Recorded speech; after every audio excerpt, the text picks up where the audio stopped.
अब हम पढ़ने जा रहे हैं समलंब चतुर्भुज। क्या समलंब चतुर्भुज है ऐसा चतुर्भुज जिसके सम्मुख भुजाओं के दो युग्मों से एक युग्म समानांतर। क्या कहने का मीनिंग?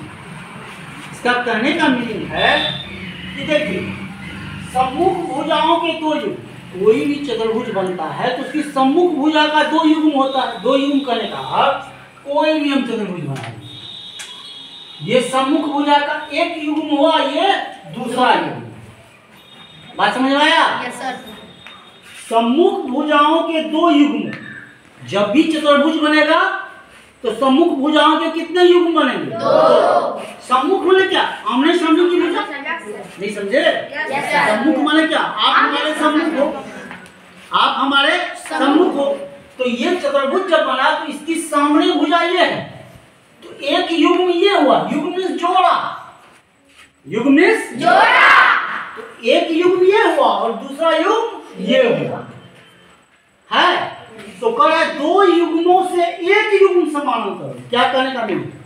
दोनों युग्म समानांतर नहीं हो, एक युग्म माने इसका आकृति इस ढंग से बनाया जा सकता है।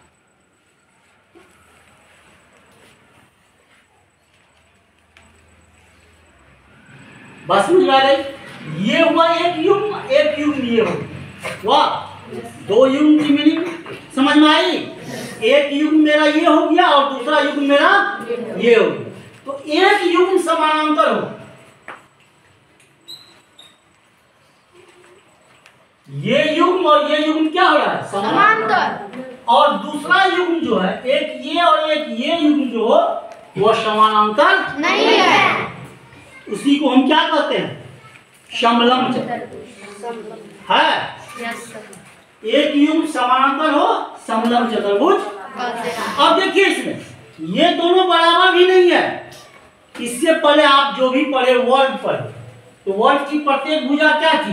बराबर। आयत की क्या थी? आमने सामने की भुजा बराबर थी।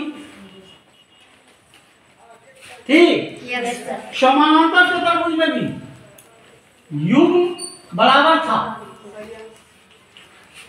आपने पढ़ा समचतुर्भुज, समचतुर्भुज में भी चारों भुजा आपने बराबर पढ़ा। Yes sir. वर्ग की सभी भुजा बराबर पढ़ा, इसकी आमने सामने की भुजा बराबर पढ़ा, इसमें क्या पढ़ा? सभी भुजा। ये आपका वर्ग है और ये आपका आयत है, ये आपका समचतुर्भुज है, ये आपका समचतुर्भुज है और ये क्या है? समानांतर चतुर्भुज है। बात बोलो की। और ये क्या है? तो सबके भुजाओं में कुछ न कुछ समानता है। वर्ग की प्रत्येक भुजा बराबर। आयत का आमने सामने की भुजा बराबर, समचतुर्भुज का प्रत्येक भुजा बराबर और समांतर चतुर्भुज का आमने सामने की भुजा बराबर। और इसमें क्या है? इसमें कोई भी भुजा, ये छोटा है ये बड़ा, समानांतर है, समानांतर है ये भुजा, लेकिन लंबाई में समान नहीं है। बस समझ में आई?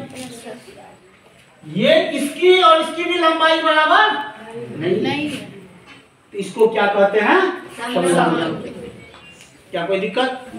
अभी आप पढ़ रहे हैं ज्यामिति, ज्योमेट्री। क्या पढ़ रहे हो? ज्यामिति।